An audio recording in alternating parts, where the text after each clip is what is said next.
Hi everybody, welcome back to my channel. Today we're making Japanese curry with Katsu chicken.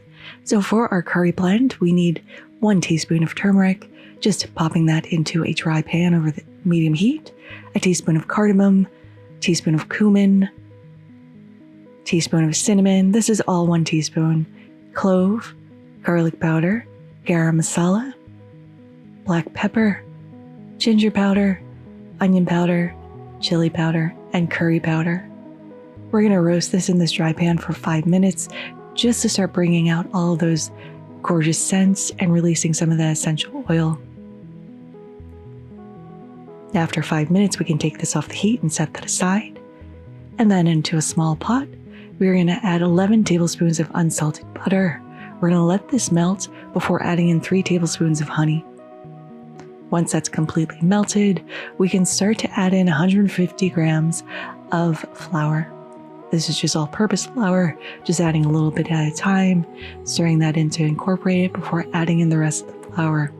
Now we're going to babysit this and stir this for 15 minutes. We're making it essentially a roux here. So we want this to turn from light brown to gorgeous peanut butter shade, almost like a dark brown. And it's going to be a little lumpy and crazy at first, but as that flour starts to absorb all that butter, it's going to start smoothing out. Now you can see this is a beautiful rich brown. We can shut off the heat and add in all of our spices. We're going to mix this thoroughly, and we want to store this in a tin overnight, so a parchment lined little baking sheet here. Again, this is going to look a little grainy and lumpy, but as this settles, it's going to smooth out. Just shaping this into sort of a square, and then going in and popping any of the large air bubbles. We're going to put a lid on this and stick this in the fridge overnight. Now it's the next day, I'm prepping some rice, but save 3 cups of that rice water because we want that starch. The ingredients for the curry are just potatoes, carrots, and onions, and there are no set amounts for this. It's just how many of these veg that you want in your dish. Now you know my love for rainbow carrots, so I'm just going to cut these into little triangle shapes just to make it a little bit more interesting. The potatoes, the smaller ones I left whole, the larger ones I cut in half. In a separate bowl, we're going to add some large chunks of onion, so I have 1 large onion here. We're just going to cut that in half, slice that down the middle, cut it into strips, and then just rough chop this into large chunks.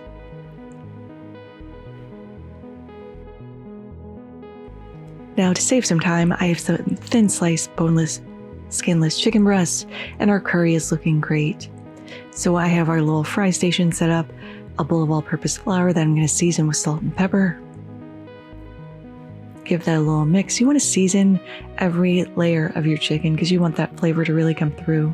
We're going to beat up our eggs, and we're only going to add salt to the panko because pepper tends to burn. So in a large pot, we're going to add 2 tablespoons of neutral oil, add in all of our onions, and fry those until they're translucent, which should take about 5 minutes. Then we're going to add in the rest of our vegetables. You could also see I have a little oil heating up for our chicken. After about 10 minutes, we're going to add in our rice water, bring this up to a boil, lower this to a simmer, and let that cook for 15 minutes. Now that we've added the water, we want to start frying our katsu chicken. So I've just done the dredge in flour, egg, then panko, and we're going to pop this into our hot oil and cook this until it's golden brown on both sides. And then we're going to take that out and let that drain on a paper towel lined cooling rack. Now our water is boiling again, or simmering, so we're going to add in 220 grams of our curry roux. We're going to stir this around, lower the temperature, because this is going to get very thick. It should be about the consistency of bechamel. We're going to let that cook for about 10 minutes, going in and giving a little stir. If you're finding it's a little too thick, feel free to add a little water. Now we haven't added any salt at all to this curry, so we're definitely going to want to give this a little taste and season according to what makes you happy. I'm adding 2 teaspoons of salt because this is a very rich roux. And for our chicken, we're going to cut this into strips, and this is looking perfectly cooked. Now to plate, I am going to add a little rice to my favorite bowl. Ladle in a bunch of this lovely decadent curry. The smells in the house, I wish this was smell-o-vision, is amazing. And then we're going to also add our Katsu chicken. And this is looking pretty appetizing. Now let's go ahead and give this a taste. Now Japanese curry isn't like Indian curry. This isn't super hot. There's a suddenness of flavor, but you taste all of those gorgeous spices. The cinnamon comes through, the cardamom comes through. It's this rich, warming, delicious, hearty little curry. Going to try it with a little Katsu chicken if I can get it onto my chopstick. The chicken is crispy on the outside, still juicy on the inside, and a beautiful match for this Japanese curry.